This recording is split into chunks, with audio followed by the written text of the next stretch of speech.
What's going on, guys? This is your host, Christian. Now, as you all know, we launched episode 4, and a lot of you guys seem to keep asking Miss Lopez, where's episode 3?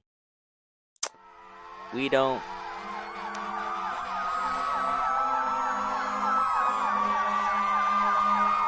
We don't talk about episode 3.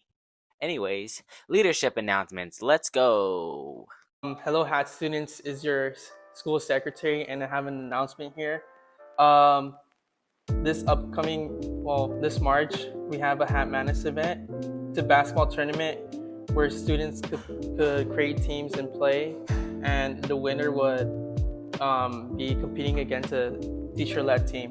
To be eligible, you must have at least 50 points by 5-week grades. There will be more information coming soon. There's also a door decorating contest in your advisory class.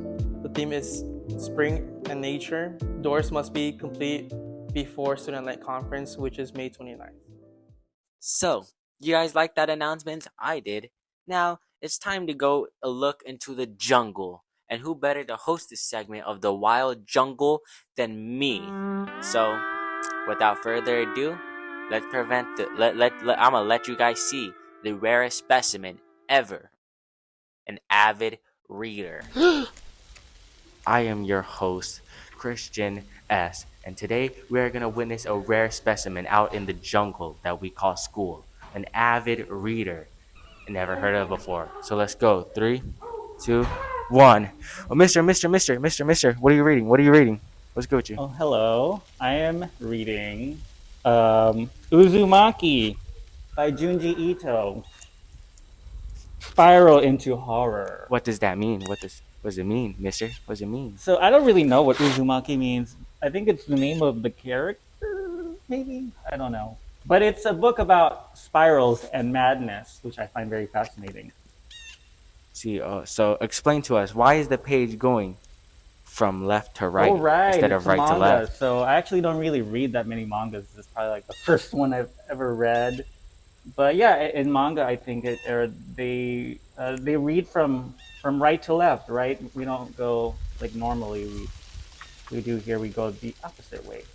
It took some getting used to, actually, because even the frames, you have to read them from left to right, and I'm not used to that. But not a big What is deal. the story about? So it's about a town that is overcome by spirals. It's like a supernatural phenomena. There's spirals everywhere, and then a man. It follows a character, and she has a boyfriend, and the boyfriend's dad becomes like obsessed with spirals, so much that he starts to turn his own body into a spiral. And I think that's so fascinating. I love reading about people who go crazy and stuff like that, and who descend into madness. And I think the spiral kind of represents that. You're kind of spiraling out of control into madness. So that's what I really love about this book. It's also really beautiful, and yeah, if you look at the artwork, it's so beautifully drawn. There's so many details which really make the book stand out. Especially one of my favorite parts of the book is where the man turns his body into a spiral. It gets a little bit intense, but this is pretty mild here. He turns his tongue into a spiral. Look at that. You see that? Yeah, we should get that on tape. Never before seen footage before. Yeah. A must-have. Oh So, my god. how did you discover this book? How did I discover this book? I honestly don't remember. It's been a long time. We read it during the pandemic in Ms. Gehrig's advisory. And I wanted it ever since, but I didn't have a physical copy. So I had to go to the last bookstore in downtown, and I bought myself a copy finally, like a month ago or something like that. So and I haven't finished it all yet, but I'll get there. Who would you recommend this book for? Honestly, everyone, because this is an art school, and I think a lot of art students would appreciate all of the detail that goes into this art here. Yeah, it's just really gorgeously drawn, all the spirals, but it's also anyone who loves horror. If you love horror, things like that, things that are very disturbing. Body horror also is a genre of horror when people do things to their bodies. Some people are into that. You know, like if you're into Saw movies, like you'd probably like something like this. Good. So, unfortunately, that's all the time we have. We're going to do more book reviews from more teachers. So, mister, that's cool and all, but we're talking about books, not children's drawings. How many days are in a week? 5. Well, 7 days in a week, but we go to school for 5 days in those weeks. And you know what happened 5 days in one particular week? We have Spirit Week. So we're going to show you a recap of what happened in Spirit Week.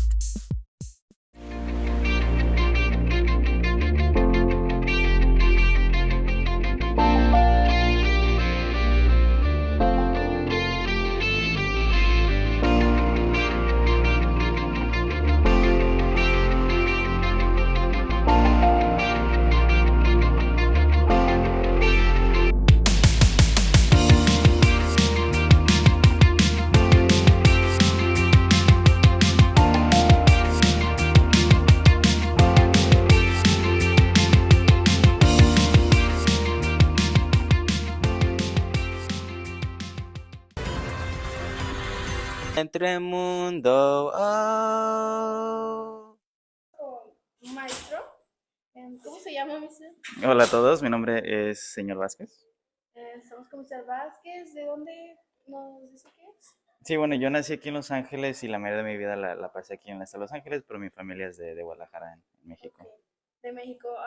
¿Qué es un lugar bonito que usted considera de México?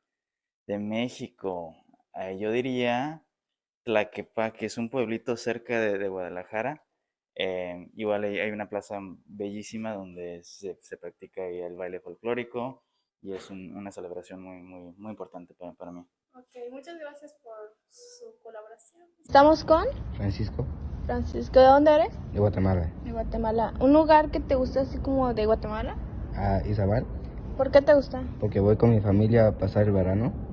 Ok, muchas gracias. Estamos aquí con un alumno. ¿Cómo te llamas? José Pedro Reyes Pérez, ¡Ese soy yo! ¡Bob Esponja, pantalones ¿De valientes! dónde eres? de Grajal, De Grajales. Dime un lugar que tú consideres bonito de tu país. Puebla, Puebla. ¿Y por qué lo consideras bonito o a ti te gusta? porque hay muchas cosas bonitas. Porque hay muchos... ok. Entre mundo, oh. All right, everyone. It's time to start cooking. We're gonna cook straight fire. Just kidding. I'm not cooking. We're gonna be cooking with Kelly. Everybody loves that banger. It's a classic. We're gonna cook with Kelly. Well, I'm not cooking with Kelly. I'm not cooking with Kelly. He's cooking by himself. And he's not cooking music this time, like our intro. He's actually cooking. It's gonna be cook real food. I suggested to cook NyQuil chicken, and they gave me a lot of pushback. But that doesn't matter. Cooking with Kelly. Here we go. Yippee. Hi, Hat TV. Mr. Kelly here. Finally, a Cooking with Kelly, and I'm going to be making pizza. So, one of the most important things about making pizza dough is making sure that everything is measured by weight in grams. So, they can kind of, Hat TV, you can time lapse this, but I'm going to be doing specific amounts of flour, water, salt, yeast, and sugar. So, here we go.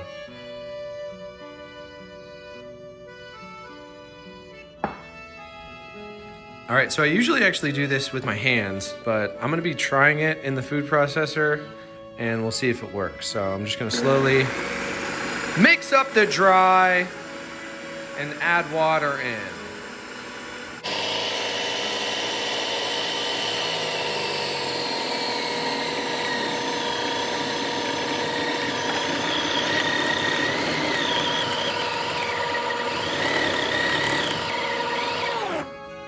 Oh, that's not good.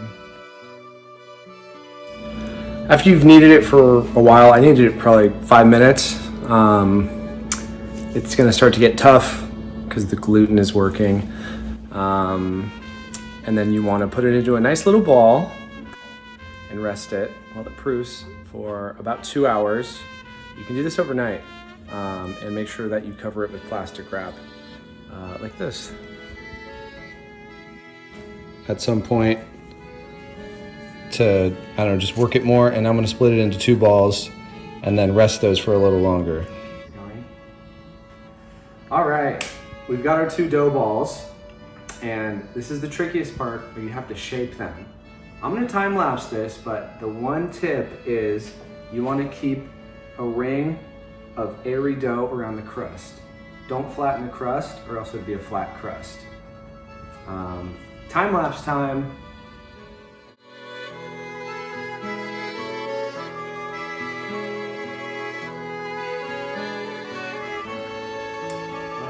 Now it's time for the scary part. I'm gonna put the pizza on the peel. I put flour and cornmeal so it doesn't stick, but sometimes it still sticks. That's the scary part. And now we gotta work fast. So it doesn't stick. We're getting sauce. Oh yeah. Oh yeah. If you wanna know how to make a sauce, I can tell Hat TV to put a recipe. It's not cooked. Mostly just tomatoes and salt. And I do not want sauce on my crust. Okay, now we're doing a little of the shaker cheese. This is a family secret. A light dusting. Oops. And now the cheese. Now, all we have is string cheese. So I cut it up, but guess what? That's fine. If you just have string cheese, it's still gonna be good. Just cube it up. Even coverage. Oh yeah. Oh yeah. Wow. I'm getting hungry. Okay. And now, pepperoni. It's actually, through a poll, my students' favorite pizza topping.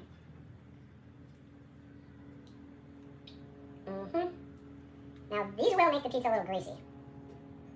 But that's okay. Oh, and of course the chef snack. And Happy, could you put like a crunch chomp sound when I did that, please? Alright, now it's time to put it in the oven. Make sure it doesn't stick. I'm gonna have my camera person come around.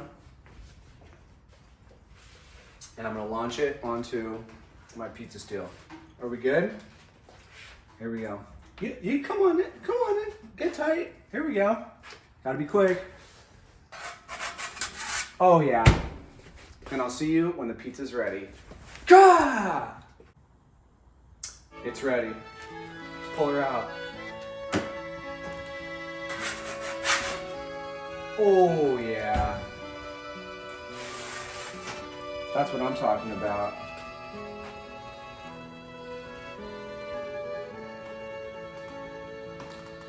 And now it's time to try it. Looks pretty good. Nice bottom. Oops.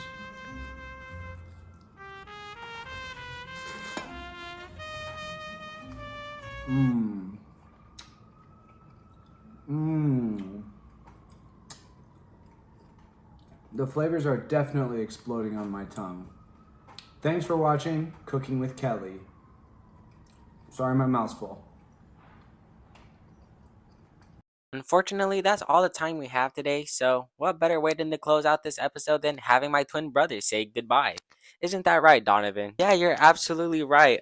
Be sure to like, comment, and subscribe. We love doing what we do. Well said, well said. We'll see you guys in the next episode. Bye!